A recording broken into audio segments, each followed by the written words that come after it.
할렐루야, 반갑습니다. 오늘은 2025년의 마지막 주일 예배입니다. 정말 한 해를 돌아보며 이미 나에게 넘치도록 부어주신 하나님의 은혜에 깊이 감사하는 복된 주일 예배가 되시길 주님의 이름으로 축복합니다. 여러분, 지금껏 우리가 출애굽기 여정을 쭉 달려오면서 사실은 오늘을 위함이었다는 것을 여러분들이 오늘 느끼실 겁니다. 출애굽기 여정을 쭉 다녀오면서 정말 우리가 가장 깊게 살펴봤던 가장 핵심적인 내용이 바로 무엇이었습니까? 유월절이었죠. 그리고 오늘 드디어 그 유월절의 비밀이 무려 1500년이라는 시간의 간격을 뚫고서 오늘 풀리게 될 겁니다. 바로 오늘을 위해서 예수 그리스도께서는 유월절을 주셨다라는 거예요. 우리는 출애굽기 여정 가운데 유월절도 개념 이해했고요, 또 무교절도 개념을 이해했습니다. 그리고 이 모든 일의 사실은 의미가 예수 그리스도를 향하였다는 것도 우리가 말씀을 통해서 발견했었지요. 하나님께서 이스라엘 백성들에게 그냥 이 유월절 절기를 주신 것이 아니라 이 모든 일의 의미를 후에 발견하기 위한 것으로 하나님이 미리 우리에게 주셨다는 것도 우리가 살펴보았다는 겁니다. 그러면 나중에 이스라엘 백성들은 계속해서 유월절을 보내면서 나중에 예수 그리스도가 오실 때 뭘 깨달았어야 했어요? 아, 저분이 바로 우리의 준비된 하나님의 어린 양이구나. 이것을 바로 깨달았어야 했던 거라는 거예요. 그래서 오늘은 유월절에 대한 개념을 깊이 상기하면서요, 이 유월절을 가리키는 예수님을 더 깊이 발견하게 되고 또 그 은혜를 깊이 누리게 되고, 특별히 오늘 성찬식을 통하여 그 의미가 우리 가운데 깊이 새겨진 은혜가 있기를 주님 이름으로 축복합니다. 오늘 말씀 제목 우리 같이 따라 읽어보도록 하겠습니다. 오늘 말씀 제목 같이 읽어봅니다. 시작. 마지막 유월절 첫 번째 성찬식. 이것이 바로 이 출애굽기 여정부터 출발했던 모든 유월절에 대한 개념이 오늘 끝날 겁니다. 자, 오늘 말씀 이 제목을 가지고 오늘 나눌 텐데요, 계속해서 성찬식 오늘 기대하면서 마음속으로 준비하면서 좀 하면 좋을 것 같습니다. 여러분 기대가 되십니까? 여러분 이 잔도 여러분 너무 유니크하지 않아요? 정말 힘들게 튀르키예에서 미국으로 넘어가서 미국에서 아마존에서 직구한 정말 가나의 혼인잔치와 같은 그것으로 저희가 준비했습니다. 그 날을 기념하기 위해서 했습니다. 여러분 기대하시고 준비하시기 바랍니다. 자, 오늘 그러면 그 내용을 우리가 조금 더 깊이 알기 위해서 출애굽기로 한번 다시 돌아가서 그 내용을 한번 우리가 리핏하면 좀 좋을 것 같습니다. 우리 출애굽기 12장으로 한번 가볼게요. 출애굽기 12장 1절에서 11절까지 말씀을 우리가 한번 보았지만 우리가 다시 한번 더 상기하면서 그 말씀 우리가 읽어보면 좋을 것 같습니다.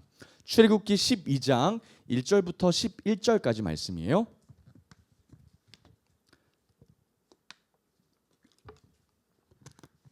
자, 제가 읽을 테니 눈으로 따라와 주십시오. 여호와께서 애굽 땅에서 모세와 아론에게 일러 말씀하시되 이달을 너에게 달의 시작 곧 해의 첫 달이 되게 하고 너희는 이스라엘 온 회중에게 말하여 이르라. 이달 열흘에 너희 각자가 어린 양을 취할지니. 어린 양 중요하죠. 각 가족대로 그 식구를 위하여 어린 양을 취하되 그 어린 양에 대하여 식구가 너무 적으면 그 집의 이웃과 함께 사람 수를 따라서 하나를 취하며 각 사람이 먹을 수 있는 분량에 따라서 너희 어린 양을 계산할 것이며. 자, 어린 양의 조건이 여기서 나옵니다. 5절이죠. 너희 어린 양은 흠 없고 그리고 1년이 채 안 된 수컷이어야 되죠. 그죠? 수컷으로 하되 양이나 염소 중에서 취하고 이달 열 나흘날까지 간직하였다가 언제 잡습니까? 해가 질 때 잡습니다. 밤에 잡는 거예요. 이스라엘 회중이 그 양을 잡고 그 피를 양 먹을 집 좌우 문설주와 임방에 바르고 그 밤에 그 고기를 불에 구워 무교병과 뭘 먹어요? 쓴 나무를 먹었어요. 그죠? 아울러 먹되 날 것으로나 물에 삶아서 먹지 말고 머리와 다리와 내장을 다 어떻게? 불에 구워서 먹어야 했습니다. 그리고 아침까지 남겨두지 말며 아침까지 남은 것은 곧 불사르라. 너희는 그것을 이렇게 먹을지니 허리에 띠를 띠고 발에 신을 신고 손에 지팡이를 잡고 급히 먹으라. 이것이 여호와의 뭐다? 유월절 이다. 여러분 기억이 새록새록 나실 겁니다. 유월절이 도대체 어떤 일인지, 그리고 이 유월절의 주인이 누구인지도 우리가 기억하실 겁니다. 여러분 이 유월절의 주인이 누구라고 나와 있어요? 마지막 절에 보면 나와 있죠. 여호와의 유월절. 누가 제정하셨기 때문에 이 말씀하실 수 있는 거예요. 하나님이 제정하셨기 때문에 이 유월절에 대한 개념이 주인으로 다가오시게 된다는 거예요. 여러분 이 유월절이 하나님께서 주셨을 때 그 배경을 여러분들이 기억하실 겁니다. 여러분 이 유월절이 치고 나왔을 때 그 배경이 어떤 배경이었어요? 출애굽했을 때 배경이었죠. 그때 마지막 10번째 재앙이 임하기 전에 예수 그리스도께서의 그 임의를 상징하시기 위해 하나님이 우리에게 유월절을 주셨는데, 하나님이 모든 이스라엘 백성들뿐만 아니라 애굽의 사람들까지도 누가 죽는다 그랬어요? 장자가 죽으실 거라고 얘기하셨죠. 이스라엘 사람들도 꼼짝없이 장자가 죽게 생겼는데 하나님이 그날 갑자기 우리에게 개입하셔서 뭐라고 말씀하시는 거예요? 피할 길을 열어주시는 거죠. 너희들이 어린 양을 잡아서 좌우 문설주와 임방에 바르면 내가 뭐 할 거다는 거예요?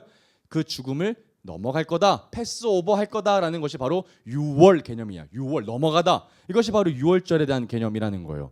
어린 양의 피를 바르기만 하면 죽음이 지나갈 거다, 하나님이 지나가시겠다라는 이야기라는 거예요. 그러니까 여러분, 이스라엘 백성들은 당시에 이 의미가 무엇인지는 잘 몰랐을 거예요. 그냥 왜 어린 양의 피를 발랐는데 우리에게 죽음의 영이 떠나가지? 애굽 사람들은 다 장자가 죽는데 어떻게 해서 우리의 장자는 살 수 있을까를 고민했을 겁니다. 그런데 아무리 고민해봐도 그렇게 살 수 있는 이유는 뭐밖에 없던 거예요? 어린 양의 피밖에 없던 거예요. 그런데 이게 납득이 돼요, 안 돼요? 안 돼요. 어린 양의 피를 발랐는데 그게 무슨 힘이 있겠습니까? 그러나 힘이 있었죠. 그래서 이스라엘 백성들은 이 그림에 대해서 완벽하게 해석은 되지 않을지라도 믿음은 있었던 거예요. 잘 모르지만 어린 양의 피에 뭐가 있다? 능력이 있다는 거예요.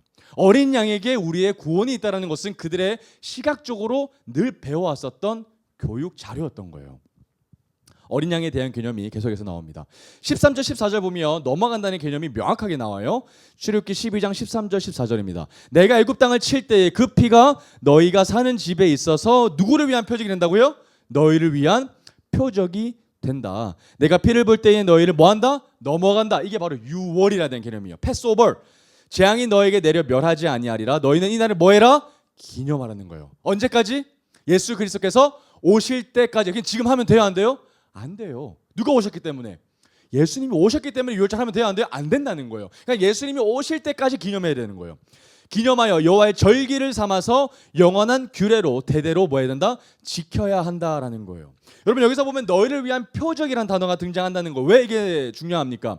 When I see the blood, 하나님께서 피를 볼 때에 뭐 한다는 거예요?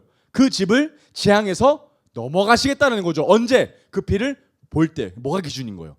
집에 피가 달려 있는지 아닌지가 중요한 거예요. 그러니까 피가 너무 중요한 거예요.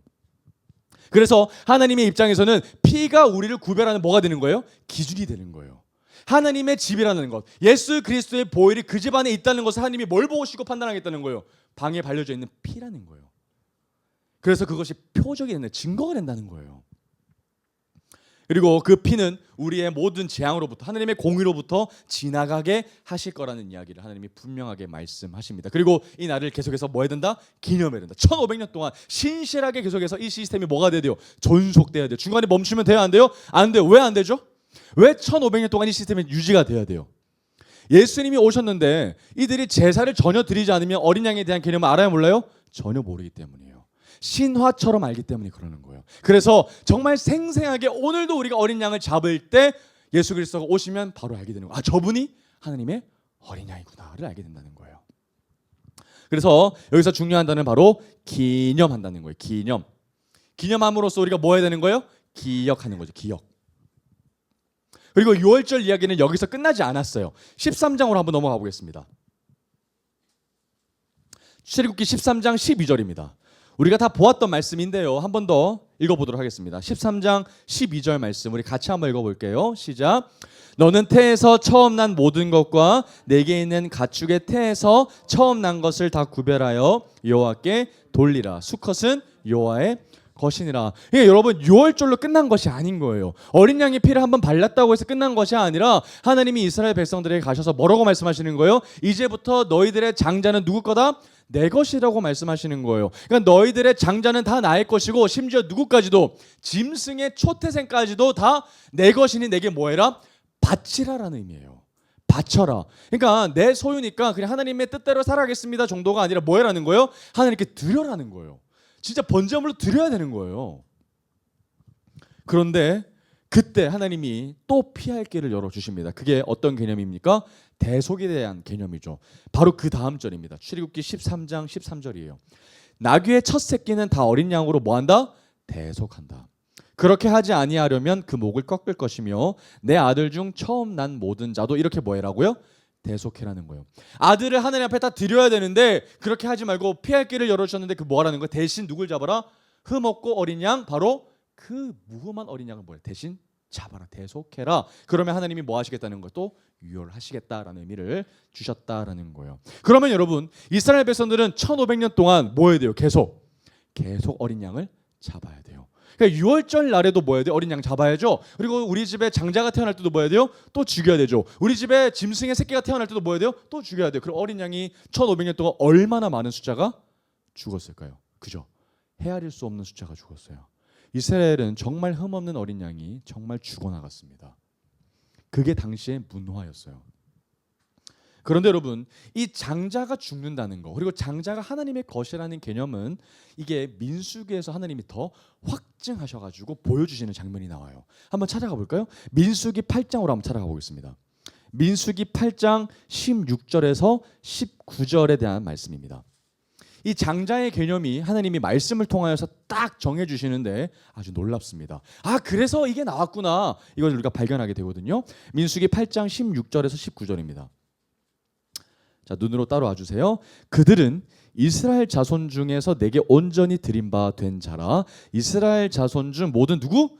초태생, 장자죠, 그죠? 초태생 곧 모든 처음 태어난 자 대신 내가 그들을 취하였나니 이스라엘 자손 중에 처음 태어난 것은 사람이든지 짐승이든지 다 내게 속하였음은 내가 애굽 땅에서 모든 처음 태어난 자를 치던 날에 그들을 내게 뭐 했다? 구별하셨다. 18절, 이러므로 내가 이스라엘 자손 중 모든 처음 태어난 자 대신 누구를 가져갈 거다고요? 레위인, 동그라미. 여기서 레위인이 등장하는 거예요. 여러분, 레위인들이 갑자기 어느 날 하나님이 잘 보였기 때문에 등장하는 게 아니에요. 그냥 하나님이 이스라엘 중에 장자의 역할을 할 사람들을 지파 가운데 하나님 일방적으로 뭐 하신 거예요? 선택하신 거예요. 와우, 그래서 레위 지파가 나왔다, 여러분들이 보시면 되겠습니다. 아시겠죠? 레인들을 취하셨습니다. 그래서 이 레인들을 하여금 하나님이 어떤 역할들을 하시는가 한번 보겠습니다. 19절이에요. 자, 내가 이스라엘 자손 중에서 레위인을 취하여 그들을 아론과 그의 아들들에게 주어 그들로 회막에서 이스라엘 자손을 대신하여 뭐하게 하며? 봉사, 동그라미, 봉사. 그건 여러분, 사람들을 위한 봉사가 아니고 하나님의 예배 시스템, 제사 시스템을 위한 봉사직이라고 여러분들이 보시면 됩니다. 또 이스라엘 자손을 위하여 뭐하게 합니까? 속죄를 도와주는 역할이요. 속죄하게 하였나니 이는 이스라엘 자손이 성소에 가까이 할 때에 그들 중에 재앙이 없게 하려 하였음이니라. 그러니까 여러분, 하나님 앞에 제사를 드려야 되는데 일생 중에서 계속해서 노동을 하다가 한 번 예수님 앞에, 하나님 앞에 제사를 드리러 오면 제사에 대한 개념을 여러분 잘 알까요? 모를까요? 잘 모릅니다. 서투르겠죠? 그래서 이 모든 제사 시스템의 전문가를 역할을 할 사람을 하나님이 마련해 놓으셨는데 그 사람이 누구라고요? 레위 지파였다는 것이었어요. 레위 지파는 선택된 이유가 뭐라고요? 하나님께서 이스라엘 중에 초태생을 가져간다고 하셨기 때문에 그 지파 중에 한 사람, 지파 한 가운데 그 사람을 선택하셔서 레위인들이 앞으로 이제 이 이스라엘 12지파를 이끌어갈 제사장 그룹이 될 겁니다. 놀라운 역할이죠. 그러면 여러분, 이 개념을 여러분 잘 이해하셔야 됩니다. 여러분, 레위 지파는 앞으로 일을 합니까, 안 합니까? 노동을 안 합니다. 평생 뭐만 해요? 봉사만 합니다. 앞으로 하나님 앞에 제사를 도와주는 제사 역할만 할 겁니다. 그럼 이들은 어떻게 생활을 할까요? 나머지 지파들이 11조를 통해서 공급을 받습니다. 그럼 여러분, 이게 어떤 시스템일까요? 바로 하나님 나라거든요. 제사장 나라, 하나님 나라 가운데 레위인들이 그럼 어떤 역할을 하는 걸까요? 공무원들이에요. 공무원. 여러분 기억하세요. 레위인들은 하나님 나라의 공직자들입니다. 공직에 대한 개념을 이해하려면 나라에 대한 개념을 이해하셔야 돼요. 여러분, 공무원이 있으려면 뭐가 있어야 돼요? 나라가 있어야죠. 나라가 없는데 공무원이 있을 수 있어요, 없어요? 절대 없죠. 국가의 녹을 받아서 국가를 위해서 일하는 사람들이 바로 누구라는 거예요? 레위 지파였다는 거예요. 그래서 하나님이 뭘 세팅해 주신 거예요? 제사 시스템이 앞으로 잘 유지가 될 수 있도록 하나님이 이 제사 시스템, 공직 시스템을 하나님이 지금 세팅해 놓고 계신다라는 것을 여러분들이 기억하시면 좋습니다. 이 이야기는 제가 이미 통성경을 통해서 누차 여러 번 말씀드렸습니다. 이렇게 하나님의 공직을 맡은 자들이 이제 레위인들을 통해서 이제 세워졌고 또 제사 시스템이 앞으로 1500년간 잘 유지가 되게 될 겁니다. 자, 그리고 이제 다시 출애굽기에서 모세는 백성들 앞에서 시내산 언약을 체결하는 장면이 이제 나오게 되거든요. 한번 출애굽기 24장으로 한번 찾아가 보겠습니다. 출애굽기 24장 1절과 8절입니다. 우리가 출애굽기 강의하면서 또 보게 될 장면인데요. 미리 한번 우리가 보겠습니다. 24장 1절에서 8절까지입니다.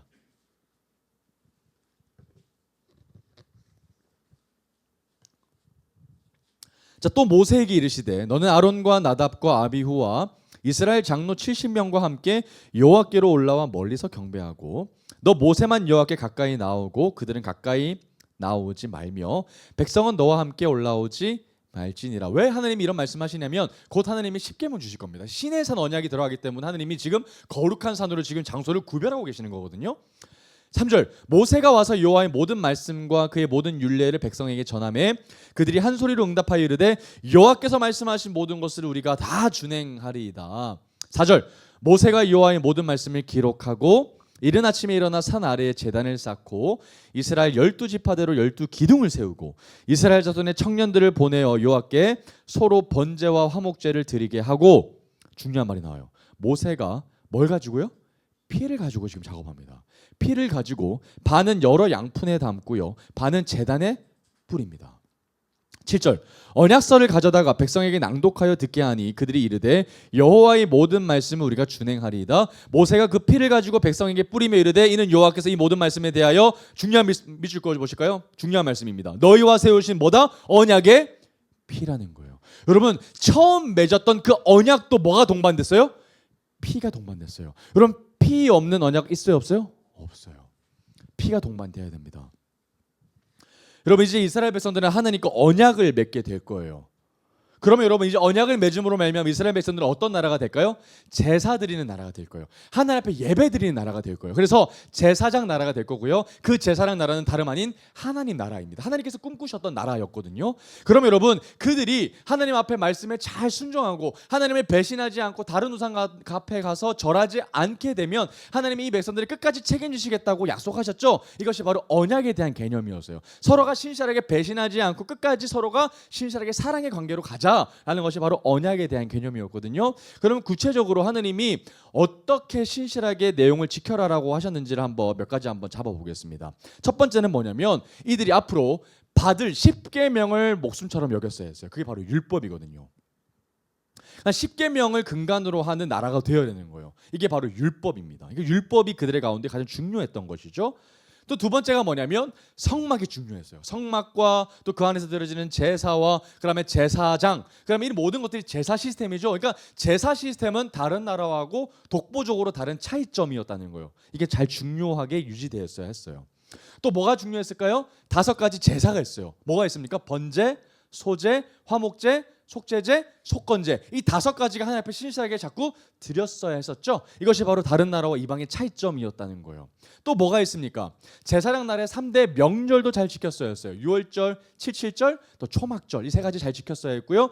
또 제사장 날에 3대 절기가 있습니다. 안식일, 안식년, 희년까지. 그러니까 이게 다 제사장 나라 시스템으로 돌아가는 그들의 하나님의 주신 문화였죠. 그러니까 이들이 하나님 앞에 이걸 잘 지켜야 앞으로 뭘 이해할 수 있는 거예요. 하나님이 우리에게 주실 하나님의 어린 양을 이해할 수 있는 거예요. 그러니까 여러분 하나님이 그냥 유월절 주신 것도 아니고 초막절도 그냥 주신 것도 아니고 하나님이 우리에게 안식년을 그냥 주신 것도 아니라 하나님이 나중에 오실 그 하나님의 어린 양에 대해서 우리가 명확하게 그림을 그릴 수 있게끔 그들의 문화 가운데 이것을 숨겨놓으신 거죠. 도구로 발견하기 위하여 말입니다.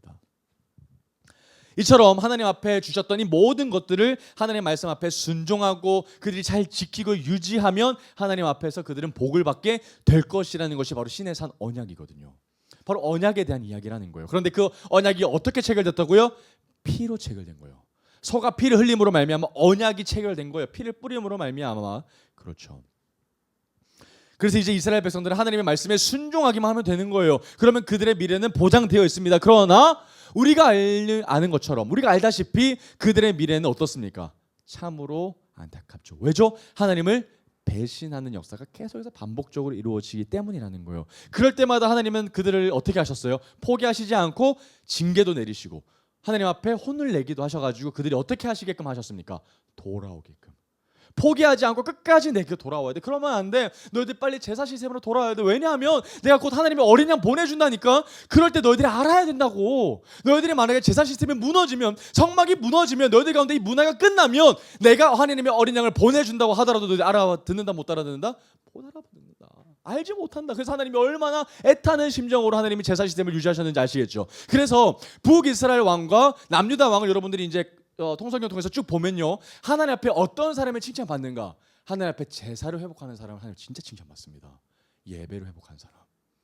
대표적인 사람은 히스기야 같은 사람들이죠. 정말 하나님 앞에 무너진 장막을 회복하는 사람. 그 사람들 하나님 앞에 얼마나 칭찬받겠어. 왜죠? 단순히 하나님 앞에 영광 올려드리 그게 아니에요. 왜요? 이 장막을 통해서 하나님 앞에 뭐가 예표가 되기 때문에 예수 그리스도께서 오실 것을 예표하기 때문에 예배가 너무 중요하다는 거예요. 이 언약 시스템이 무려 1500년간 지켜진다는 거예요. 하나님이 너무 지키고 싶으셨다는 거예요.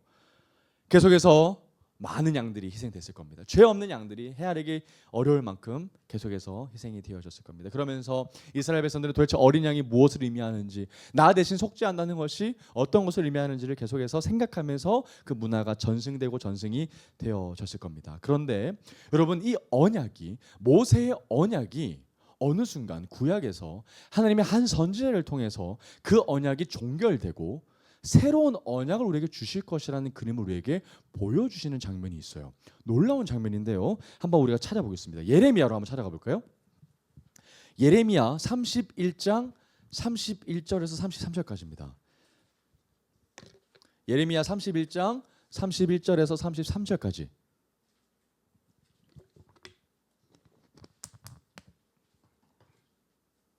예레미야 31장 31절에서 33절. 자, 31절 한번 같이 읽어보겠습니다. 시작. 여호와의 말씀이니라. 보라, 날이 이르리니 내가 이스라엘 집과 유다 집에 동그라미 뭐 어떤 언약? 새 언약, 뉴 커버넌트예요. 와우. 여러분, 옛 언약이 어떻게 된다는 거예요? 종결된다는 거예요. 그리고 그때 뭐가 온다? 하나님 앞에 새 언약을 하나님이 체결하신다는 거예요. 여러분, 이 개념을 우리가 다 이해해야 성찬식 이해가 됩니다. 여러분, 성찬식이 갑자기 뜬금없이 하나님이 심심하셔서 그냥 주신 게 아니에요. 구약의 모든 일들이 하나님이 지금 완성하시는 거거든요. 새 언약을 주시겠다는 거예요. 32절. 이 언약은 내가 그들의 조상들의 손을 잡고 애굽 땅에서 인도하여 내던 바로 그때 맺은 것과 뭐하다? 다르다는 거예요. 옛 언약과 다르다는 거예요. 같지 않으려 할 것은 내가 그들의 남편이 되어서도 그들이 내 언약을 뭐 했기 때문이다? 너무 마음이 아프죠. 깨뜨렸기 때문이다. 하나님이 그들에게 언약을 체결했는데 그들이 지켰다 안 지켰다? 안 지켰기 때문에 이 언약이 어떻게 된 거예요? 끝난 거라는 거예요. 파기됐다는 거예요. 그래서 하나님이 새 언약을 우리에게 다시 체결하시겠다는 의미죠. 33절. 그러나 그날 후에 내가 이스라엘 집과 맺을 언약은 이러하니 곧 내가 나의 법을 그들의 속에 두며 그들의 마음에 기록하여 나는 그들의 하나님이 되고 그들은 내 백성이 될 것이라 여호와의 말씀이니라. 그러니까 여러분, 이 백성들이 어떻게 하는지에 따라서 이제 언약을 체결하고 안 하고 그게 아니고 그냥 일방적으로 하나님 뭐 하시겠다는 거예요? 하나님이 백성 삼으시겠다는 거예요. 놀라운 하나님의 선포라는 거예요. 여러분, 언약이 한번 깨어졌습니다. 계약이 파기됐어요. 그런데 이 하나님의 묘사를 보면 하나님이 그들의 남편이 되었는데도 불구하고 그들이 깨뜨렸대요. 그러면 우리는 하나님의 남편이시면 우리는 뭡니까? 하나님의 신부죠. 하나님의 신부인데 뭐 했다는 거예요? 깨어졌다면 바람핀 거예요. 언약이 깨어진 거라고요. 우리는 음란한 여인이 됐다는 거예요. 그러면 여러분, 어떻게 해야 됩니까? 파기됐으면 끝나야죠. 다시는 보지 말아야죠. 그런데 하나님이 그 음란했던 여인을, 나를 떠나갔던 그 여인 앞에 하나님이 찾아오셔서 뭐 하시겠다는 거예요? 이제 너의 행위로 말미암아 언약이 유지되는 것이 아니라 내가 일방적으로 나의 마음을 너희 가운데 부어줄 것이야. 그래서 이제 우리는 새 언약 가운데 들어가게 될 거야라는 이야기를 하나님이 선포하신다는 거예요. 얼마나 놀라운 이야기입니까? 여러분, 계약이 파기되면요, 계약 파기의 책임은 누구한테 있습니까? 계약 파기한 사람한테 책임이 있습니다. 여러분, 계약금을 걸 때 계약을 취소하면 계약금 돌려받아요? 못 돌려받아요? 안 받습니다. 못 받습니다. 왜요? 계약 파기한 사람이 책임이 있기 때문이라는 거예요. 그러면 우리에게 책임이 있는데 하나님이 그 책임 지시겠다는 거예요? 안 지시겠다는 거예요? 안 물으시겠다는 거예요. 그런데 그 책임을 고스란히 누가 감당하시겠다는 거예요? 하나님이 책임지시겠다는 거예요. 그 몫을 우리에게 청구하시는 것이 아니라, 우리에게 목숨을 달라고 하시는 것이 아니라 오히려 자기의 목숨을 버리신다는 거예요. 이게 바로 새 언약에 대한 내용인 거예요.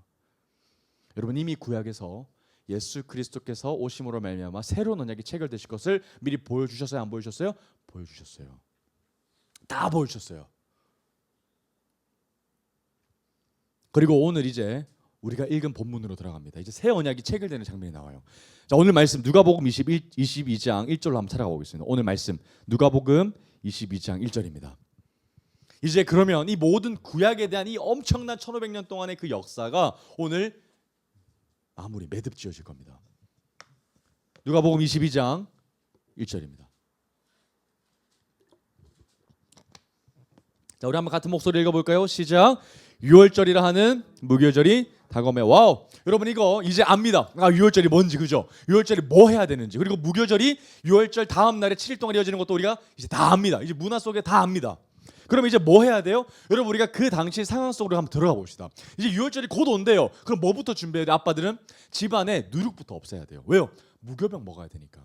누룩을 우리가 먹을 그 유혹으로부터 벗어나야 되니까 아빠들은 빨리 집안에 있는 엄마랑 함께 누룩을 제할 겁니다. 그리고 아빠는 뭘 잡아야 돼요? 빨리 우리 집에 있는 흠없는 어린 양을 준비해야 됩니다. 그죠? 그리고 어린아이들은 빨리 아빠랑 같이 쓴나물도 떼야 해야 되고, 허리띠도 어디 있는지 신발도 우리 채비 다 해야 됩니다. 그죠? 그리고 밤에 아빠가 너무 마음이 아프지만 아빠가 직접 어린 양에게 목에다 칼을 쑤셔 집어넣고, 그리고 아빠가 양을 잡으면 그 피를 자녀들과 함께 뭐 해야 돼요? 문설주에 바르고 인방에 발라. 이거 다 준비하라는 거죠. 그죠? 이거 지금 이스라엘 백성들도 해야 되는 거예요. 유대인들 해야 되는 거예요. 이제 그러면 온 이스라엘 백성들은 지금 난리 부렸어요. 다 전부 다 어린 양 준비해야 돼. 그죠? 이 우슬초 준비해야 돼. 정결하게 해야 되니까. 그리고 막 문설주 인방에 바를 준비를 다 아빠들은 다 준비했을 거예요. 부지런하게 해야 돼요. 하지 않으면 어떻게 되기 때문에? 이스라엘 백성 가운데 떠나가기 때문에. 아빠들이 예민하게 준비했을 거예요. 자, 22장 2절입니다. 다음 절. 자, 그런데 이 유월절에 어떤 일이 벌어지나 하는 거 봤더니 대제사장들과 서기관들이 예수를 무슨 방도로 죽일까 궁리하니 이는 그들이 백성을 두려워함이더라. 여러분, 예수님이 언제 죽으세요? 유월절에 죽으시죠. 왜죠? 그분이 우리의 어린 양이시기 때문에 죽는 거예요. 여러분, 예수 그리스도는 죽으시는 것도 마음대로 못 죽으셨죠. 딱 정하신 하나님의 계획에 따라 죽으셨어요. 그날 죽어야 뭐가 성사가 되는 거예요. 그분이 하나님의 어린 양이었구나. 이게 이해가 되는 거예요. 어린 양이 딱 그때 죽어야지 다른 날 허튼 날 죽으면 돼요, 안 돼요? 길에 가다 돌에 맞아 죽으면 돼요, 안 돼요? 안 되는 거예요. 그냥 참수형 당해서도 안 되는 거죠. 왜죠? 피 흘림이 있어야 되는 거예요. 십자가에 달려서 피가 쏟아져야 뭐가 되는 거예요? 하늘 앞에 뭐가 체결되는 거예요? 새 언약, 뉴 커버넌트가 체결되는 거예요. 그래서 하나님은 마음대로 죽으실 수 없으시고 하나님의 계획에 따라서 그때를 기다리며 철저하게 유월절을 바라보시면서 기다렸다는 거예요. 정말 하나님의 뜻 가운데 이제 대제사장들과 서기관들이 예수를 죽이려는 계획을 본격적으로 잡습니다. 어떻게 죽일까?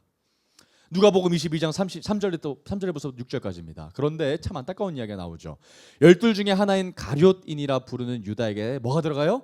사탄이 들어가요. 이에 유다가 대제사장들과 성전 경비대장들에게 가서 지가 먼저 갑니다. 예수를 넘겨줄 방도를 의논하며, 예수의 제자였던 사람이 말이죠. 5절, 그들이 기뻐하여 돈을 주기로 뭐 했어요? 언약했어요. 여러분, 이 언약에 대한 내용이 뭡니까? 네가 예수를 우리에게 팔면 우리가 뭘 주겠다? 돈 주겠다는 거예요. 언약이 체결된 거예요. 그런데 한편으로 지금 예수님은 어떤 언약 준비하고 계시는 거예요? 예수 그리스도의 피값 언약 준비하고 있는 거예요. 여러분, 예수 그리스도께서 우리에게 뉴 커버넌트를 주고 계시는데 우리는 세상 가운데 어떤 언약을 체결하고 있어요? 정말 술수를 체결하고 있는 거예요. 누구처럼? 가룟 유다처럼 말이에요. 여러분, 가룟 유다가 딴 세상의 모습이 아니라 바로 우리의 모습이죠. 누구 앞에서? 뉴 커버넌트 앞에서 세상 앞에 우리가 언약을 체결하고 하는 듯한 모습 우리 가운데 있는 거예요. 하나님을 배신하려고 하고 세상 가운데 우리가 언약을 체결해서 내가 우리의 가운데 능력이 나타나면 내가 세상 가운데 뭘 주겠어 라는 그 언약, 그 정말 얄팍한 지혜를 가지고 우리 세상 가운데 언약을 체결하고 있는 모습이 바로 우리의 연약한 모습이라는 거죠. 6절입니다. 유다가 허락하고 예수를 무리가 없을 때에 넘겨줄 기회를 이제 찾습니다. 그러니까 예수님과 함께 이제 제자 가운데 있음에도 불구하고 늘 이 사람은 뭘 생각하는 거예요? 예수를 언제 넘겨줄까? 우리하고 같이 밥을 먹지만, 우리하고 같이 말씀을 나누지만 그때도 그의 생각 가운데 가득 차 있는 것은 세상의 생각이죠. 세상 가운데 맺어진 언약 생각뿐이죠. 뉴 커버넌트가 아니라. 얼마나 슬픈 일입니까? 7절입니다. 그런데 이제 때가 왔어요. 타이밍 is now입니다. 유월절 양을 잡을 뭐가 났어요? 무교절 날이 이제 진짜 왔어요. 그럼 이제 뭐가 진짜 죽는 거예요? 어린 양이 진짜 죽으실 날이 얼마 안 남은 거예요. 타이밍이 오는 거예요. 예수 그리스도의 죽음이 점점 다가오는 거예요. 그럴 때 이 상황 가운데 오늘 성찬식 배경이 나타나는 거예요. 누가복음 22장 8절부터 13절까지입니다. 예수께서 베드로와 요한을 보내시며 이르시되 가서 우리를 위하여 유월절을 준비하여 우리로 먹게 하라. 준비 동그라미 쳐볼까요? 준비. 그리고 우리로 먹게 하라. 여러분, 이 말씀을 통해서 우리가 뭘 깨닫습니까? 여러분, 예수 그리스도께서 지금 제자들을 보내셔요. 그래서 얘들아, 이제 우리 유월절 준비해야 돼, 그지? 유월절 준비해서 우리 준비하고 먹을 것을 지금 가져다 놔라는 이야기죠. 그러면 여러분들이 제자라면 지금 빨리 뭐 해야 돼요? 집을 찾아야 됩니다, 그죠? 어떤 장소가 있어야 될 거 아니에요? 장소 찾고 뭐 준비해야 돼요? 어린 양의 고기 필요합니다. 그죠? 또 뭐 필요해요? 쓴나물 필요하죠? 또 뭐 필요해요? 무교병 필요합니다. 그러니까 이런 것들을 지금 예수님이 뭐 찾으라는 거예요? 빨리 다 구비해서 지금 식탁에 앉아서 뭐 하자는 거예요? 유월절 준비하자는 거예요. 그죠? 이거 준비하라고 하나님이 이미 말씀하시는 거예요. 9절 여짜오되 어디서 준비하기를 원하시나이까? 10절 이르시되 보라 너희가 성내로 들어가면 물 한 동이를 가지고 가는 사람을 만나리니 그가 들어가는 집으로 따라 들어가서 그 집 주인에게 이르되 선생님이 내게 하시는 말씀이 내가 내 제자들과 함께 유월절을 먹을 객실이 어디 있느냐 하시더라 하라.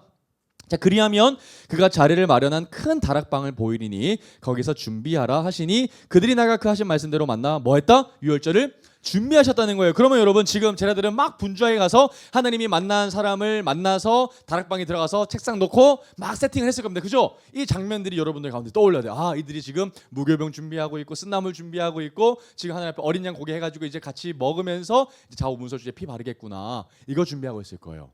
지금 그런데 그 식탁에 누가 앉아 계시죠? 하나님의 어린 양이 앉아 계실 겁니다. 그러면 여러분 여기서 이때 한번 우리도 그 식탁에 한번 앉아 보겠습니다. 그 식탁에 앉으려면 우리가 뭐 해야 될까요? 상상만으로 안 되죠. 오감을 자극해야 됩니다. 그래서 제가 우리 에이멘 처치 성도님들을 위해서 뭘 준비했을까요?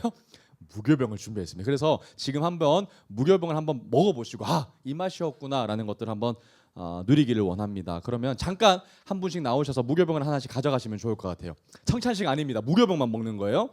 나오셔서 무교병 하나씩 가져가시면 좋을 것 같아요. 자 중앙으로 나오셔서 하나씩 가져가 주세요. 자 이게 바로 무교병입니다. 이 크래커 같이 생긴 게 바로 무교병이고요. 이스라엘에서 직접 이곳까지 날라온 무교병입니다. 정말 누룩을 들어가지 아니한 맛은 별로 있지 않을 거예요. 무교병 한번 가져가셔서 자리에 앉아서 한번 드셔보세요. 이게 무교병이구나.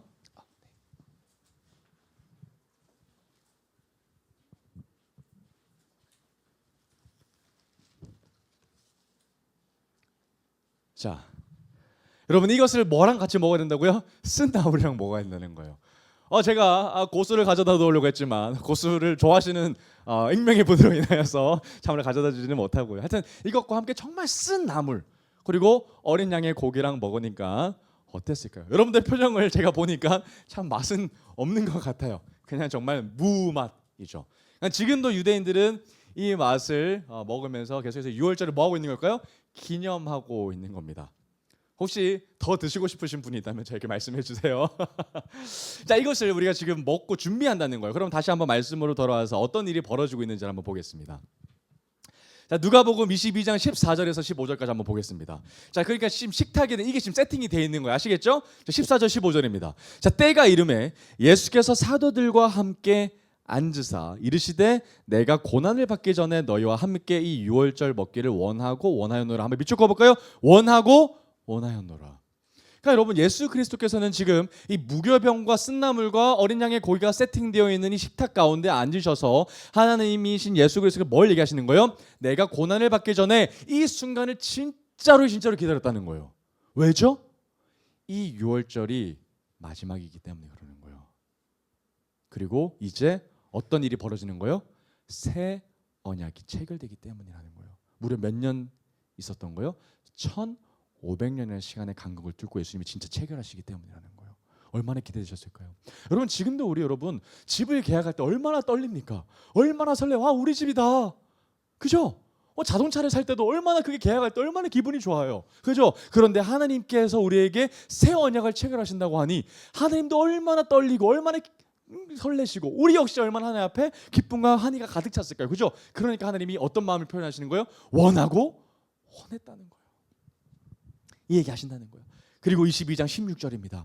자, 내가 너에게 이르노니 이 유월절이 하나님의 나라에서 이루기까지 다시 뭐한다? 먹지 아니한다는 거예요. 그러니까 여러분 지금 이 식탁에 앉아있는 무교병과 어린 양의 고기와 쓴나물을 먹는다 안 먹는다? 안 먹는 끝이라는 거예요. 이거 끝이야. 얘들아 이거 끝이야. 이거 왜? 이거는 옛 언약이야. 그리고 이제 너희들에게 새로운 것을 줄 거야. 새 언약을 체결할까 이 말씀하시는 거예요. 자, 그리고 이제 성찬식 말씀이 나오는 거예요. 이제 이해가 됩니다. 왜 이게 나왔구나. 22장 17절 20절. 자, 이에 잔을 받으사 감사기도 하시고 이르시되 이것을 갖다가 너희끼리 나누라. 내가 너희에게 이르노니 내가 이제부터 하나님의 나라가 임할 때까지 포도나무에서 난 것을 다시 마시지 아니하리라 하시고 또 떡을 가져 감사기도 하시고 떼어 그들에게 주시며 이르시되 이것은 너희를 위하여 주는 뭐다? 내 몸이다. 내 몸을 먹는 거죠. 예수 그리스도의 몸을 먹는 겁니다. 그리고 너희가 이를 행하여 나를 뭐해라? 기념해라. 계속해서 기억해라. 20절 저녁 먹은 후에 잔도과 같이 하여 이르시되 이 잔은 내 피로 세우는 새 언약. 동그라미 새 언약. 이 예레미야 선지자를 통해서 예고된 그 새 언약이 진짜 그대로 등장한 거예요. 새 언약이니 곧 너희를 위하여 뭐한다? 붓는 것이다. 그러면서 예수 그리스도께서 뭘 부으셔요? 잔에 포도주를 따르시는 거예요. 와우.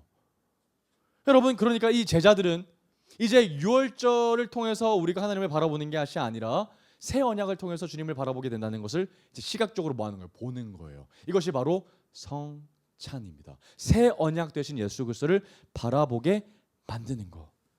그러니까 여러분 지금 유월절 지킬 필요가 있어요? 없어요? 없는 거죠. 이제 성찬식을 통해서 우리는 그것을 기념하면 되는 겁니다. 그러니까 우리가 지금도 어린 양을 잡아서 좌우 문설주와 임방에 피를 바를 필요가 있어요? 없어요? 없는 거죠. 그 피는 누구로 말미암아 대체가 된 거예요? 예수 그리스도. 하나님의 어린 양으로 그 모든 제사가 끝났다라는 거예요. 이것이 바로 그것을 기념하는 것이 바로 성찬식이라는 겁니다. 그러면 여러분 한번 이 말씀에 대해서 아주 놀랍게 정리한 말씀이 성경에 있습니다. 그러니까 성경은 성경으로 해석하는 것이 가장 좋은 거거든요. 한번 말씀 한번 찾아보겠습니다. 히브리서 한번 가볼게요. 히브리서 9장 18절에서 28절입니다. 놀랍게도요, 여러분, 이 옛 언약과 새 언약을 동시에 언급한 부분이 있다는 것이 참 놀랍거든요. 히브리서 9장 18절에서 28절까지입니다. 히브리서 9장 18절에서 28절까지입니다. 자, 제가 읽어보겠습니다. 자, 이러므로 첫 언약, 이 첫 언약 누가 세운 거예요? 모세와 하나님 앞에 세우신 거죠? 시내산 언약입니다. 첫 언약도 피 없이 세운 것이 아니니. 우리 말씀 통해서 봤죠? 19절 모세가 율법대로 모든 계명을 온 백성에게 말한 후에 송아지와 염소의 피 및 물과 붉은 양털과 우슬초를 취하여 그 두루마리와 온 백성에게 뿌리며 이르되 이는 하나님이 너에게 명하신 뭐다? 언약의 피라 하고 또한 이와 같이 피를 장막과 섬기는 일에 쓰는 모든 그릇에 뭐했다? 뿌렸습니다. 여러분 이 장막 가운데 섬기는 것이 모든 그릇이 뭐입니까? 성막 기구예요. 여러 가지 하나님 앞에 드리는 이 그릇과 기구거든요. 거기에 뭐 했다는 거예요? 예수 그리스도의 피를 상징하는 언약의 피를 뭐 했다? 뿌렸다는 거예요. 뿌리는 것으로 말미암아 뭐 하기 위한 거예요? 22절 율법을 따라 거의 모든 물건이 피로써 뭐가 됐다? 정결하기. 그러니까 여러분 성막이라서 단순히 정결한 것이 아니라 뭐 때문에 정결해지는 게 되는 거예요? 피 때문에 정결해지는 거예요. 그래서 성막 안에 들어가는 기구라 해서 당연히 거룩한 것이 아니라 뭐 때문에 거룩해지는 거예요? 피 때문에 거룩해지는 거예요. 그래서 모든 성막의 기구들에 뭘 뿌리는 거예요? 피를 바르고 뿌리는 거예요. 피로써 정결하게 되나니. 너무 중요한 말씀이 나옵니다. 22절 하반절 밑줄 그어볼까요? 피 흘림이 없은즉 뭐가 없다? 사함이 없다. 그래서 피가 너무 중요한 거예요. 예수 그리스도께서 십자가에 달려서 피를 쏟으셔야만 했던 이유가 바로 우리를 죄사하기 위하심이었다는 거죠. 23절 그러므로 하늘에 있는 것들의 모형은 이런 것들로서 정결하게 할 필요가 있었으나 하늘에 있는 그것들은 이런 것들보다 더 좋은 제물로 할지니라. 그리스도께서는 참 것의 그림자인 손으로 만든 성소에 들어가지 아니하시고 바로 그 하늘에 들어가서 이제 우리를 위하여 하늘 앞에 나타나시고. 여러분 이게 어떤 이야기냐면 하늘 성소에 달리셨다는 거예요. 하늘 성소가 어디냐면 이때 이 제사장들이 드렸던 제사 시스템에 들어가 있던 성막이 아니라 하늘 성소인 십자가인 거예요.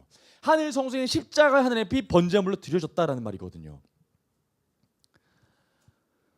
25절 대제사장이 해마다 다른 것의 피로서 성소에 들어가는 것 같이, 그러니까 어린 양의 피를 들고 들어가는 것 같이 자주 자기를 드리려고 아니하실지니. 26절 그리하면 그가 세상을 창조한 때부터 자주 고난을 받았어야 할 것이로다. 그러니까 예수님이 여러 번 고난을 받으실 필요 있다 없다? 없다라는 거예요. 그래서 이제 자기를 어떻게? 단번 동그라미 단번에. 여러분 그러니까 예수 그리스도의 보혈의 피가 한 번이면 족하지 계속해서 들어져야 할 필요가 있다 없다? 없다라는 거예요. 그래서 너무 중요한 개념이 바로 단번 제사인 거예요. 한 번 예수 그리스도께서 피를 쏟으심으로 말미암아 모든 제사가 뭐해졌다? 완성되어졌다는 거예요. 어린 양을 더 이상 잡을 필요가 있다 없다? 없다.